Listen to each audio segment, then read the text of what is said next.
All right, everybody, welcome to Math with Grace. Today we're going to be working through Algebra, Unit 9, Lessons 6 through 10.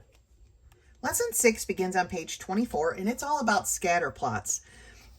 It says here that sometimes statisticians need to find out if there is any relationship between two types of data. A scatter plot, which is like a line graph without the line, can help to determine if a relationship exists. So here is the amount of data that Stephen collected about his amount of time he spent studying versus the grade that he got on his test, okay? So amount of time he spent on his homework, grade he got by the week. And so what he did then is he plotted each point on this scatter plot, okay? So you plot these graph points just like any other graph, but you don't connect the dots, okay? What you want to look at is to see if there's like a general relationship, okay? Basic relationship here, it states that the more time he spent studying, the better his grades were. Okay, that is the relationship that we can deduce from this. Okay, I drew a line just to show that a relationship does exist. If we look here on the next page, page 25, we see that Joe and his friend Peter operate an ice cream truck, okay? And after a few months, it seemed that to Joe that they sold more ice cream on hot days. So they took some measurements, okay? Here are their temperature measurements, and here is the amount of sales that they had during these temperatures, okay? And again, if you look, there is a general data that says if it's hot outside, people buy more ice cream, okay? That is the relationship that this data shows. Now, the value can be either positive or negative. Both of these examples are positive, meaning that our data increases, both of the points increase, right? As the temperature increased, the amount of ice cream sold increased. Okay, that is called a positive correlation. But you can also have a negative correlation that shows as something declines, the other thing that you're looking at declines. Okay, as if we did this backwards and said as temperatures decline, sales of ice cream decline. Okay, that's a negative correlation. So these are the two types of correlation, and our patterns need to be somewhat precise. Let's turn the page. Taking a look here at the top of page 26, we've got a study about weight versus resting heart rate. And if we look at this bit of data, this scatter plot has points all over the place. There is nothing that we can correlate, okay? We cannot say that this has any relationship, weight has any relationship to resting heart rate, because our scatter plot is just too loosely clustered. Okay, our cluster of data is not tightly compacted like it was in those other charts. So that tells us something as well. It says when correlated data points are tightly clustered, the data have a strong correlation, okay?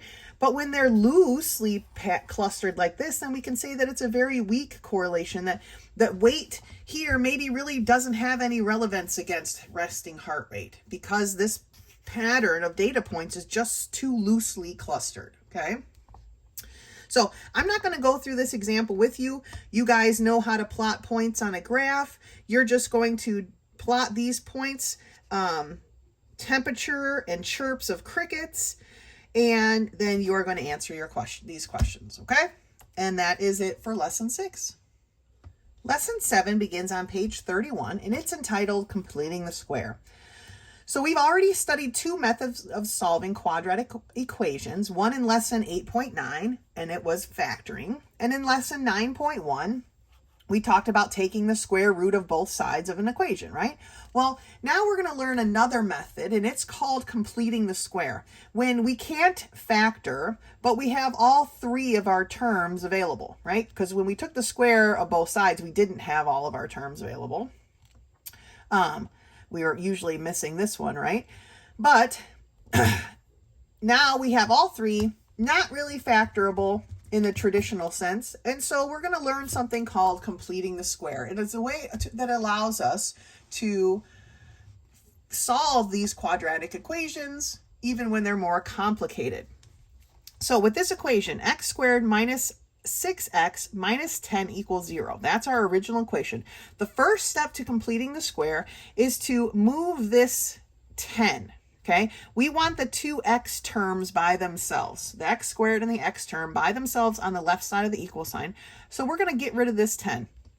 This 10 in this case is a negative 10, so we're going to do the opposite and add 10 to both sides. Okay, and we end up with x squared minus 6x equals 10. That's where we're at now. So what we do at this point is we take this, the coefficient of our linear term, okay, the x term, and we divide it by 2. How I like to do it is like this, because sometimes it's going to be a fraction, so I like to work with the fraction. So I times it by 1/2, which is the same as multiplying it by 2, okay? So we take that 6, we multiply it by 1/2, right? We take half of that, and we get a 3. I will put this 3 in a box because this 3 is special, and this lesson doesn't go into it specifically, but I want us to take this one step farther than the lesson is showing us here so that we're ready in the next, when the next part of this comes up, we're ready for it. So I put that 3 in a box, okay? Then the step after that is to take that 3 and square it, what they're doing right here, right? 3 squared is 9, okay? Now, what we do is we take that 9 that we got and we're going to add it to both sides of our equation.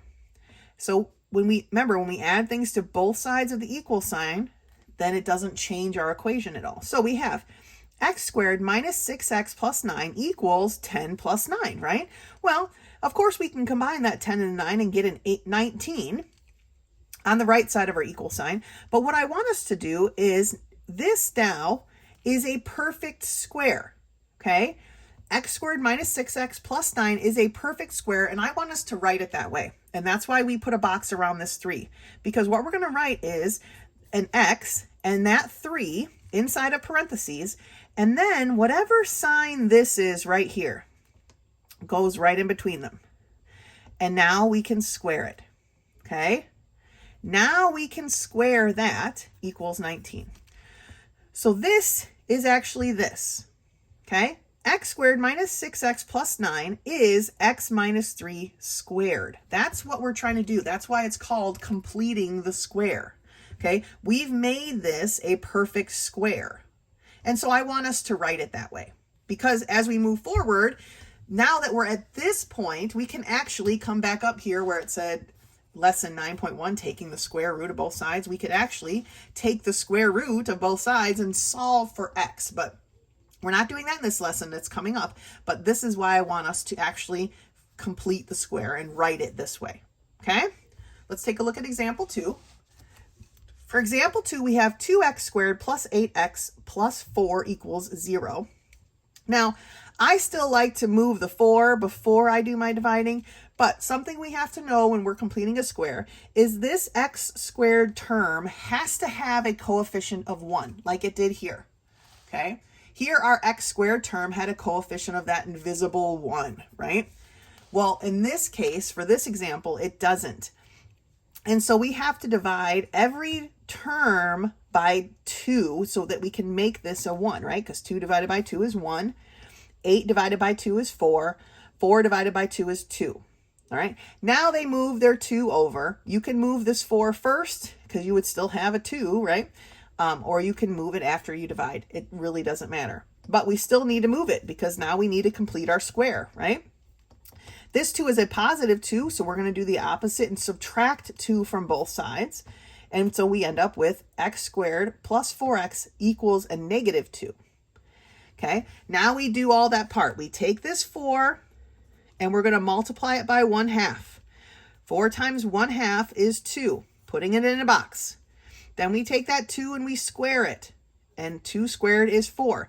That's the 4 we're adding to both sides, okay? So we end up with x squared plus 4x plus 4 equals 2. Negative 2 plus 4 is 2. Now we want to write this as a completed square. This is a completed square. Remember, we're going to write the x and this number that we put in a box, and then we're going to use this sign in between. Squared equals 2. All right, This is how I want you to write your answers, like this. That's why we're going over this one extra step. All right, let's turn the page. Looking at page 32, I want to go over one more example with you because this time we're dealing with a fraction. And this will happen quite a bit when we're working with these completing the squares, okay? Our x squared term has a coefficient of 1, so we don't have to divide it all, but we need to move this 2, right? It's a negative 2, so we're going to do the opposite and add 2 to both sides. And we have x squared plus 3x equals 2.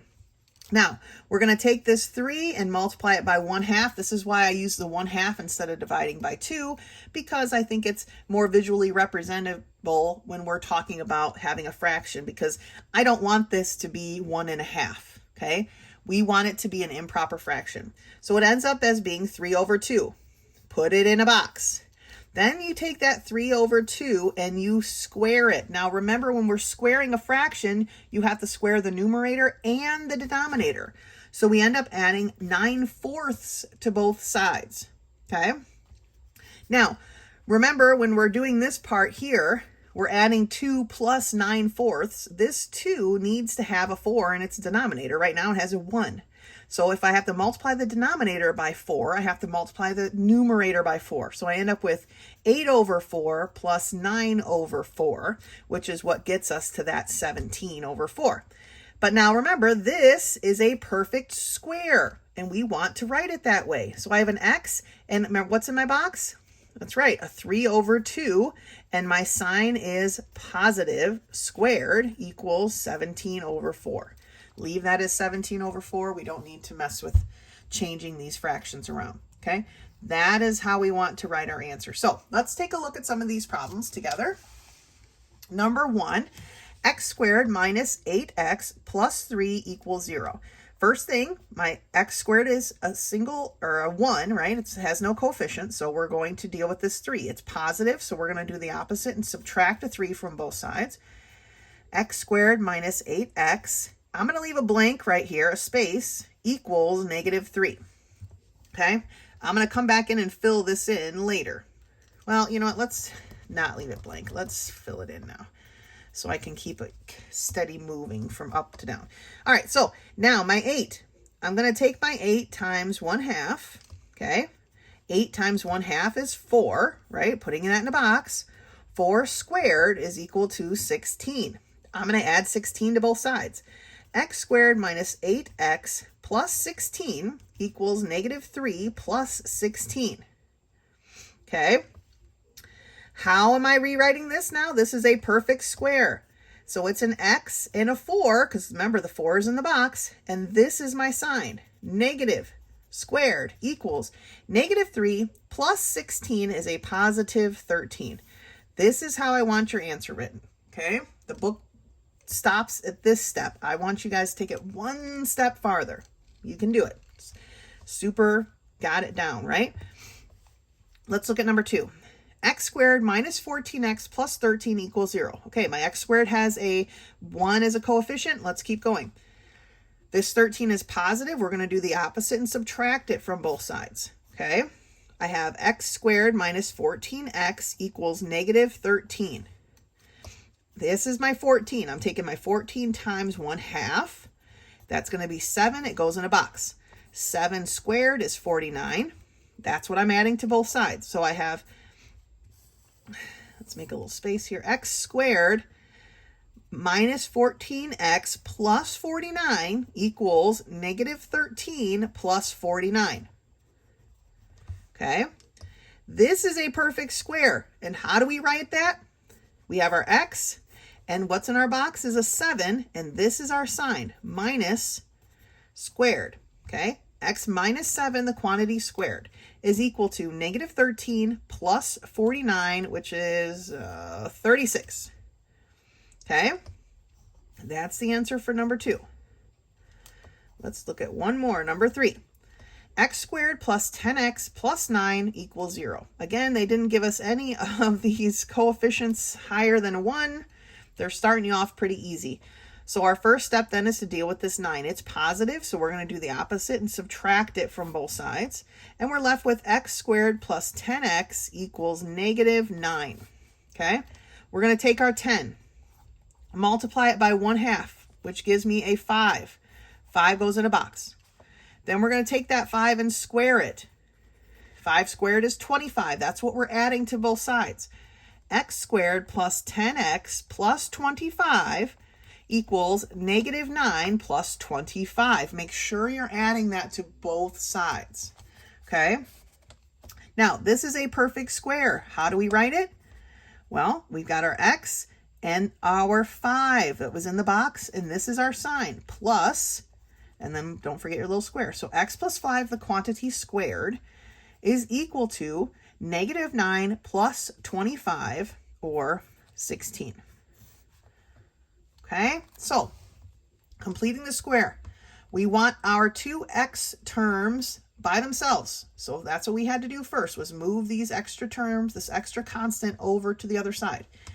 Then you take just the x term, the linear term, and multiply it by 1/2. That gives you a number. Put a box around it. Then take that number and square it. Then whatever the square is what you add to both sides of your equal sign. That makes your 3 terms on the left side of your equal sign a perfect square. And then usually you can just add up the other 2 terms on the right side, and it will be just a constant. Okay? Sometimes you're going to get a fraction like we did in example 3. They didn't have any here in these first couple examples, but it does happen. All right? That's lesson 7. Good job. Lesson 8 begins on page 37, and it's titled Dividing Polynomials with Missing Terms.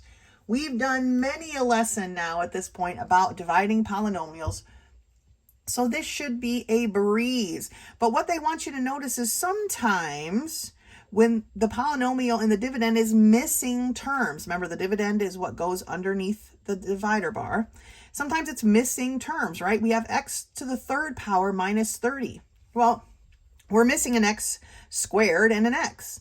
So when you do the division, basically what they want you to do is put in this 0x squared for that missing term and this 0x for its missing term, just so you keep the spacing correct and you don't miss anything. All right, it's basically a placeholder. It says right here, basically a placeholder, because 0x squareds are nothing, right? 0 times anything is nothing. So it really is nothing except for an empty space. All right, so let's just flip it over and take a look at some of these. Hopefully we have room in the book here to do these, but let's take a look at number 1. We have x to the 3rd power plus 2. So we're missing some things, divided by x minus 2. So x to the 3rd power, then we need a 0x squared plus a 0x plus a 2. Okay, so now we have x to the 3rd plus 2 and some placeholders in between. So now we can just divide this out like normal. How do we get this x to look like an x to the 3rd? We're going to multiply it by x squared. X squared times x is x to the 3rd. X squared times a -2 is -2x squared. Then we change the signs, okay? Nothing about these steps changes. We just have a couple of extra spaces in there. 0x squared plus 2x squared is a positive 2x squared. This 0x drops down. How do I get my x to look like a 2x squared? Well, I'm going to multiply it by 2x, right? 2x times x is 2x squared. 2x times a -2 is a -4x. Change the signs. These cancel, right? Those canceled. 0x plus 4x is 4x. And then this 2 drops down, plus 2. How do I get my x to look like a 4x? Well, I need to multiply it by 4, right? 4 times x is 4x. 4 times a -2 is a -8. Change your signs. These cancel. This is a 10. Remember, when we're writing our remainders, you write the remainder over what you're dividing by. And that is our answer. X squared plus 2x plus 4 plus 10 over x minus 2. So these placeholders just helped us keep our stuff organized. Let's do number 2.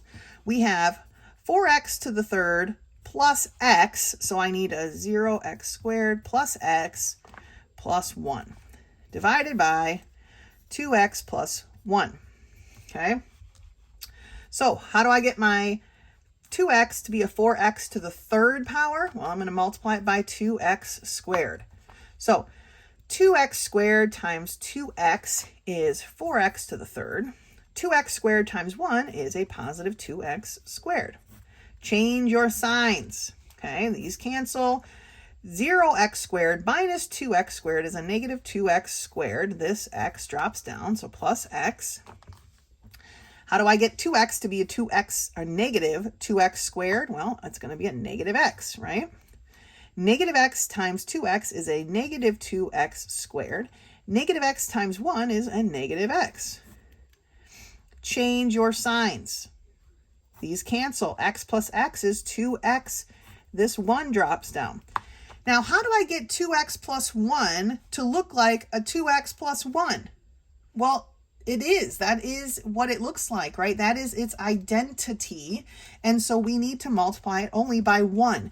Do not forget this step and think you can skip it and that this problem is done. You have to multiply all of this by 1 to get this. All right, so 1 times 2x is 2x. 1 times 1 is 1. Change their signs, then they cancel, and now you have your remainder of 0, and you're done. Okay, if you hadn't done this plus 1 step, then you wouldn't have been done. You wouldn't have actually completed the problem. Okay, I'm going to let you do those last 2 on your own because we've done a ton of these division problems in the past, but let me know if you have any questions about filling in these spaces. Okay, good job. Our last lesson today is lesson 9, and it begins on page 42, complex rational expressions. Remember, a rational expression is just a fraction with variables usually. A complex rational expression is actually a fraction over a fraction. Okay, it's a fraction of fractions. It's a lot. So there are 2 methods that can be used to simplify complex rationals, and the best method is depend on the nature of the expression. So this first method is when we have one single fraction over another single fraction. So let's take a look at this example here. When we have a fraction over a fraction, we cannot divide one fraction by another. So first they rewrote it with this step, 2 over 3 divided by 5 over 6. Okay, if you want to skip this step and jump right to the next, from here right to the next step, that would be totally fine. But we know we cannot divide by a fraction, so instead we have to multiply by the reciprocal. But we have to remember that our numerator does not change. We want to take the reciprocal of the denominator, okay? And then we can reduce. They didn't reduce, they multiplied first and then reduce, but you can reduce right here, right? 3 goes into 3 one time, 3 goes into 6 2 times, 2 times 2 is 4, 1 times 5 is 5, and we have our answer. Now, it's no different when we're dealing with variables, okay? Again, our numerator does not change, but we take the reciprocal, remember, flip it over, we take the reciprocal of the denominator, and then we can reduce here as well. I have 3 b's here and 1 up here, so I'm going to take this 1 away, and I'm going to take 1 away from this one. So now I have b squared. I have 1a here and 2 down here. I'm going to take this 1 away, and I'm going to take 1 away from this, which leaves it 1 single a. So in the numerator, then I have a 2, and in the denominator, I have an a and a b squared. Don't write b squared a. Remember, we want to write them in alphabetical order. Okay? Example 3 at the top of page 43, we have x squared minus 9 over x minus 3 over x to the third power. Again, same problem. Our numerator is going to stay the same, and we're going to take the reciprocal of our denominator. Okay? In this case, the difference is that we need to factor. Okay? We've done lots of work with factoring in the past. So we need to factor so that we can completely cancel and simplify this problem down to its furthest, most simple form. Okay? Let's take a look at these problems. Number 1 is 3 over 2 divided by 2 over 3. I'm going to go right into the multiplication part, right into the multiplying by the reciprocal. So my numerator does not change. Okay? and I'm going to multiply it by the reciprocal of my denominator. So I'm flipping my denominator, and I get 3 over 2. So now I have 3 over 2 times 3 over 2, or 9 over 4. Nothing they have in common that I can simplify, so I'm done with that one. Looking at number 2, I'm going to do the same thing. I'm going to write my numerator. I'm going to write my numerator, number 7x to the third y over z squared, and I'm going to multiply it by the reciprocal. I'm going to flip over this denominator. So it's z over 21y to the third. Okay? Now, 7 goes into 7 one time, and 7 goes into 21 3 times. Okay? I don't have anything I can cancel my x with, so it stays the same. Here I have 1y, and here I have 3. So I'm going to cross off this one, and I'm going to take 1 away from it. Okay, I'm taking away a y over a y. So this one now is just a y squared. I have z over z squared. So I'm taking this one away, and I'm taking 1 away from here. So I'm left with a z. Okay, I'm circling all these things so I don't forget. In my numerator, all I have left is a 3. Or sorry, x to the third power. X to the third power is in my numerator. My denominator is the 3. And then I want them in alphabetical order, so y squared z. Okay, that ends up being my answer. X to the third over 3y squared z. All right, last one of this style. 2x plus 1 over x squared over 10x plus 5 over 3x. Okay, so first thing I'm going to do, write my numerator, 2x plus 1 over x squared times the reciprocal of my denominator. I'm flipping my denominator over. Move more center here. Okay, and so it's going to be 3x over 10x plus 5. All right, now I want to be able to cancel, but this definitely needs to be factored first. So I'm just going to rewrite it here. 2x plus 1 over x squared times 3x over, how can we factor this? What do these have in common? Well, they have a 5 in common. So I'm going to pull the 5 out, and it leaves me with a 2x plus 1. Okay. Now, I can cancel this 2x plus 1 with this 2x plus 1. I have an x here and an x squared, so I'm going to take this 1x away, and I'm going to take 1x from this one. So I just have an x left. And that's all I can cancel. 3 and 5 don't have enough in common to cancel. So in my numerator, all I have left is a 3. And then denominator, I have a 5x. Don't write x5. That's weird. Okay. Number first, then variable. All right. And that is our answer for that one. Now, looking at the second method. Remember, we said there were 2 methods to solving these kind of problems. So looking at the second method, and it says it works best when the numerator and or denominator of a complex rational contains more than one term. And so it would look like something like this. 5 over 6 minus 3 over 5 over 2 over 3. Okay, there's a lot going on here. The best way to solve these is to multiply by the lowest common denominator. So my denominators in this problem are a 6, a 5, and a 3. 6 is the largest, so that's the one we're going to use. 3 goes into 6 evenly, but 5 doesn't. So we take 2 6s, which is 12. 3 goes into 12 evenly, but 5 doesn't. So 3 6s is 18. Of course, 3 is going to go into that evenly, but still 5 doesn't. 4 6s is 24. Still a no for the 5. 5 6s is 30. And of course, 5 goes into that, and so does 3. So the lowest common denominator here is 30. So we're going to multiply the numerator and the denominator by 30, okay? And every term, basically, by 30. So when you take 30 times this, okay, the 6 cancels, but it leaves you, how many times does 6 go into 30? Well, it goes in 5 times. So then you have 5 times 5, or 25.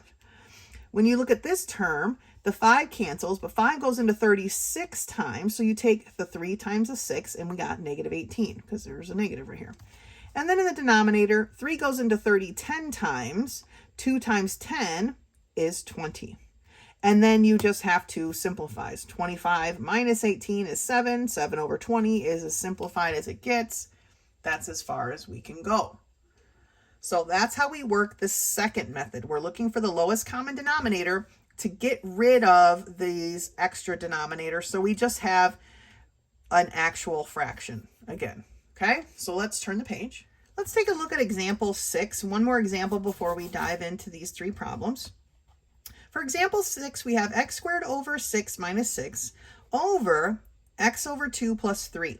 Okay, still want to find the common denominator, and in here, this case, our denominators are 6 and 2. Well, 2 goes into 6 evenly, so 6 is our lowest common denominator.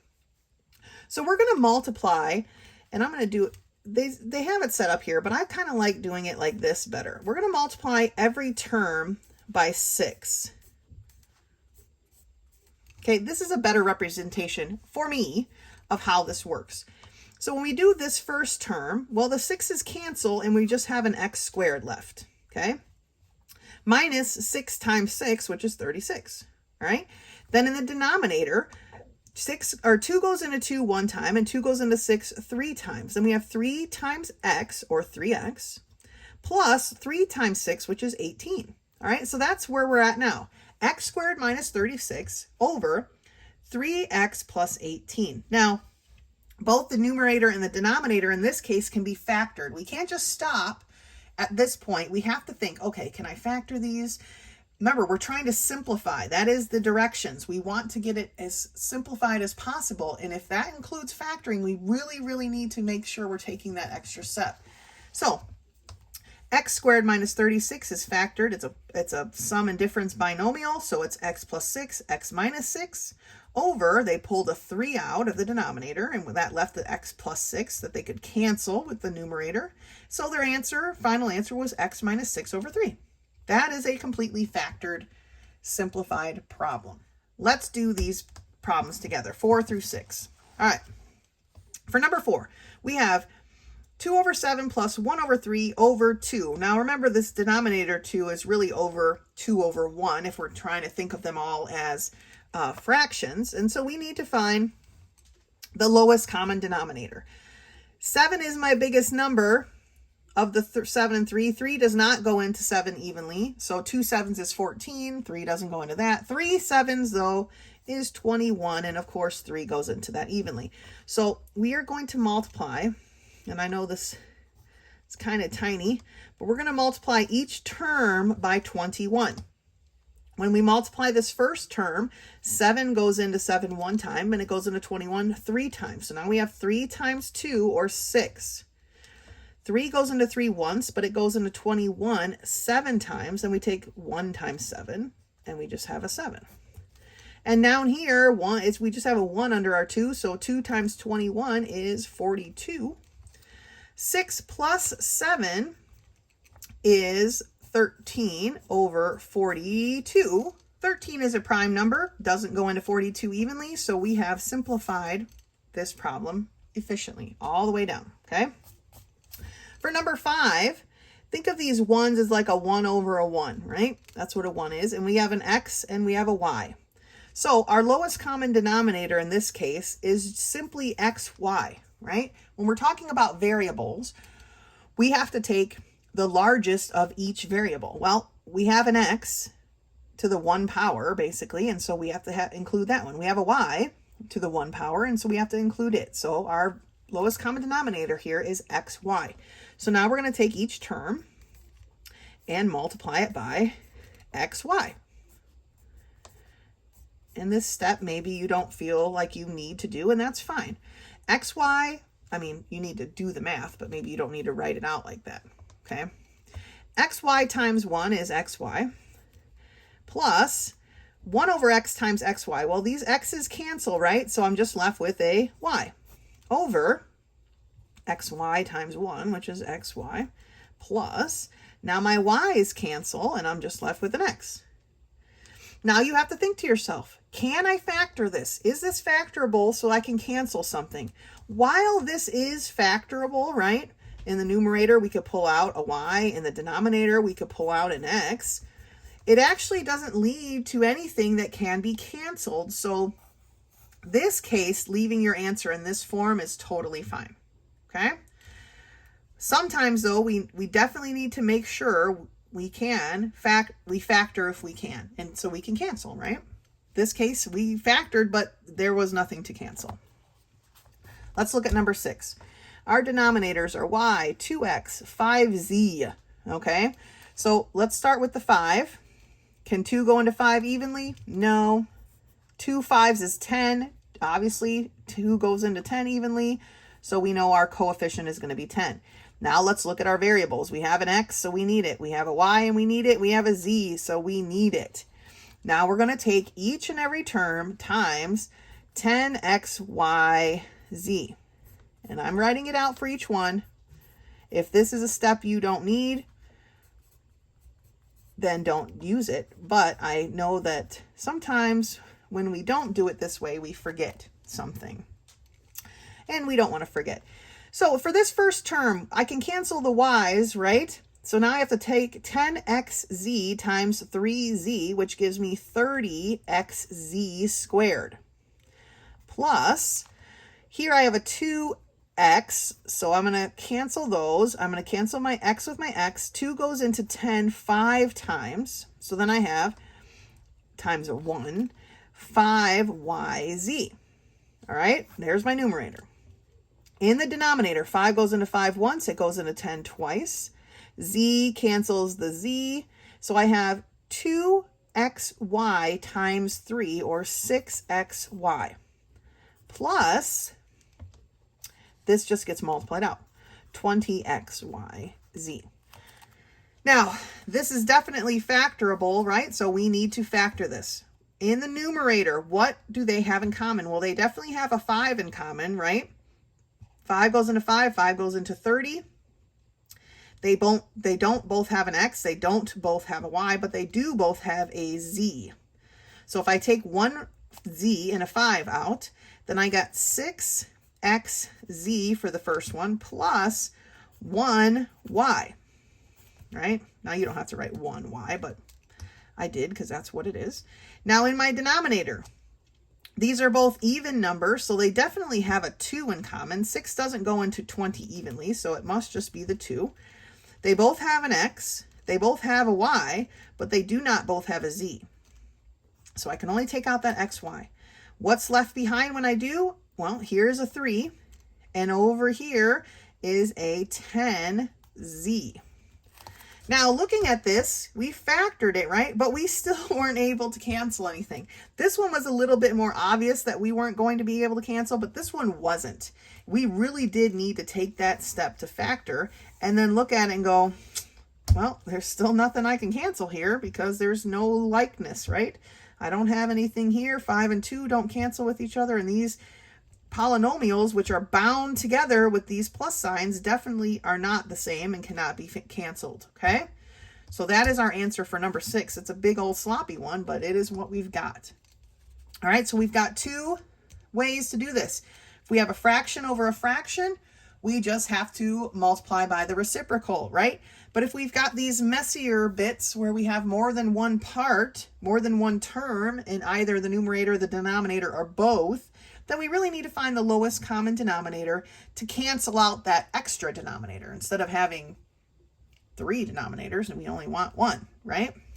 So we need to cancel out those extra denominators and then simplify, simplify, simplify, factor if necessary. Please make sure you're putting in the extra work to simplify these, all right? That's it for this video. If something comes up and you need some help with something, please do not hesitate to send me a text. Otherwise, until next time.